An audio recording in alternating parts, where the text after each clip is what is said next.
What's up, everybody? Welcome back. What's up, everybody? My name is Adam Palmer. This is Daily Nonsense. On today's show, we are going to be talking about an NFL player who has been benched yet again, the start of the soccer season and what that could mean for the sports cards, and two cool cards that were posted on eBay recently.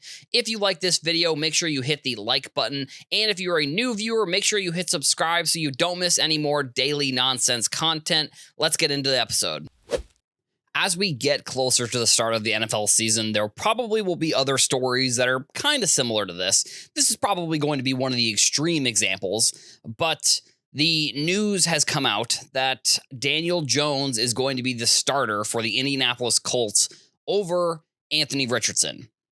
And that is unfortunate for a couple different reasons. As a Florida guy, it seems like that one Florida team that was pretty good that had Kyle Pitts and Richardson, they just seem to be kind of not very good in the NFL. I don't know exactly what's happened here, but unfortunately, that is the case. From a sports card perspective, the Anthony Richardson news really is just another cautionary tale about spending too much money on a rookie quarterback.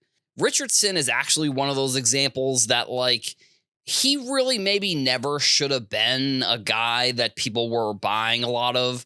You know, he had that weird story either in his rookie year or his second year, I believe, where he didn't want to play, so he got benched, and then he was hurt, and now he's got Daniel Jones starting over him. And again, Daniel Jones, you could argue that maybe he was a decent quarterback. He just had a horrible team with the Giants, and so maybe the Colts are going to be a better team fit for him. But I think that's neither here nor there.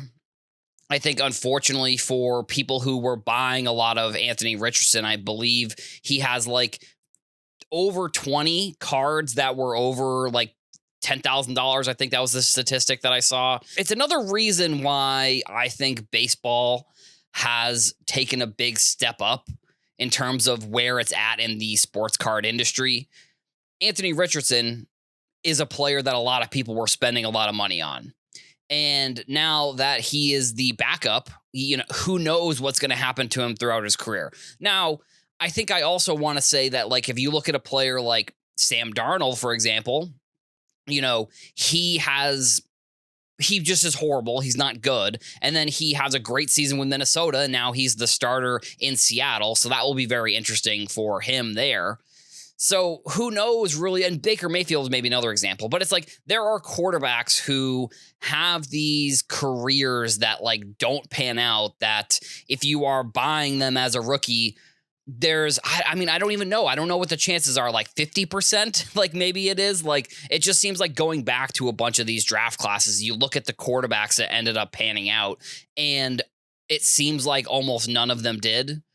And I know that I sort of have been harping on the past couple episodes about being careful about buying prospects and all of these things, but it's when news like this happens, it is really the only advice that I can give to somebody who is getting into the sports card industry or who is new in this industry, because it's a dangerous gamble to spend a lot of money on the rookie quarterback.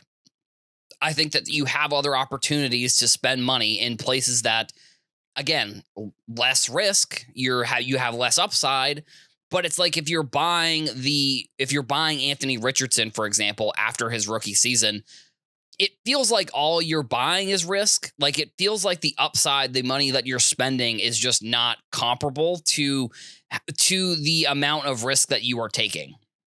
So it's always, as we get closer to the season, it's always my advice here. It's always my reminder. If you're spending your money, just figure out the right way to spend it. Figure out the best way that you want to spend it. And, granted, if you want to buy those cards, who am I to stop you?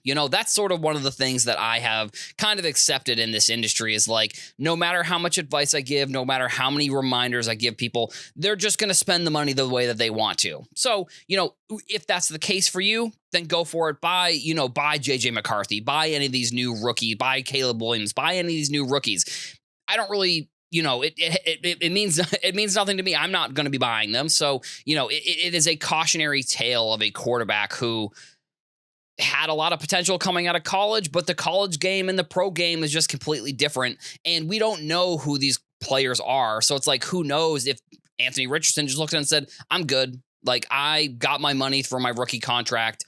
I don't really need to prove anything else to anybody. I've made it to the NFL because the percentage of people who make it there is so little, and the amount of money that you're getting, it's like, it's similar to maybe Zion said that. And I hope he didn't, but these players, we don't know them personally. So I don't think it's out of the realm of possibility that Anthony Richardson said, I'm good. I have gotten all the money that I'll need for the rest of my life. But if that's the scenario here, he may or may not ever play again in the NFL. Who's to say? I don't really know. Maybe Daniel Jones will be so horrible that Anthony Richardson will be going back in. But another example, he got benched last year for Joe Flacco. So this is not the first time that Richardson has been benched.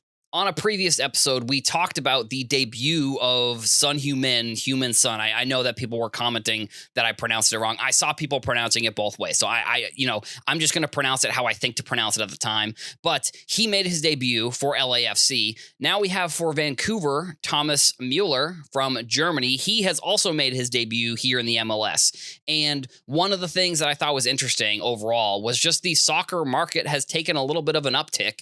We obviously are seeing the start of the seasons in the Premier League and La Liga and all of the the big five leagues. I think it's the La Liga, the Italian League, German League, Bundesliga, the EPL, and then I know there's one more, or the French League. So all of them are kind of, they either have started or they're going to be starting. So you're probably going to see a lot of interesting stuff within the soccer industry leading up to the World Cup, because that's one thing that I maybe think the sports card industry is underrating a little bit when it comes to what people should be buying if you're looking to flip in a year.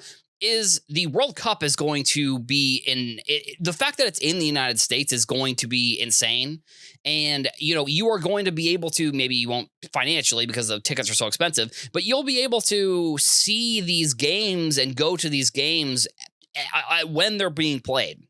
Or you'll be able to be in the area, or you'll be able to watch these games. You don't have to worry about any type of delay or any of these things, because it's all going to be in the United States. So I think with soccer being back, that's why we're seeing a little bit of an uptick. I just wanted to mention that because I think that there are a couple MLS players that are interesting.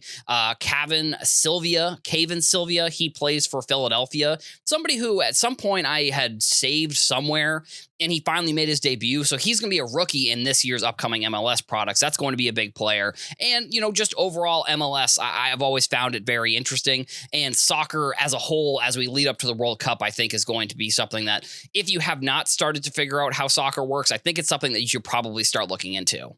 The last story is we have two cards that were listed on eBay that I thought were pretty cool. There was like the Ohtani AL MVP dog card, the 1 of 1, which got a PSA 10. That card has been listed on eBay. I think I saw it for like $19,000 or $20,000. And then the other big card was a Mahomes 1 of 1 Prism autograph, rookie autograph.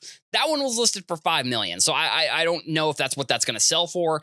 I just want to remind people that like sometimes people will list things. It's very similar to like card shows. Like sometimes people will list cards at card shows, or they'll list cards on eBay with no intention of selling them. Like, do I think that's a $5 million card? No, probably not. But like, I would say the person probably had the intention of just being like, hey, look at this cool card that I've got. I've got the 1 of 1 Mahomes Prism patch, or not the patch, but the rookie autograph.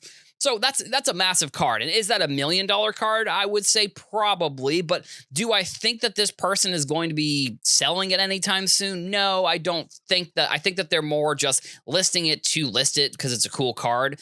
And that's just sort of some of the stuff that happens on eBay from time to time with big cards like this. People don't intend to sell them. But in the scenario of like the Ohtani dog card, I could probably see that card selling for, the price that the person's asking for. eBay, it's just, again, it's the biggest platform you're going to find in the sports card industry. It really is a place like no other. I mean, you're going to a card show, you could go to a card show almost any time of the day. There's new cards being listed every second. There's new cards that are ending in auction every second. So just, it's a cool place. And even if you are just learning about the sports card industry, obviously I think eBay is probably going to be the place that you want to start for that.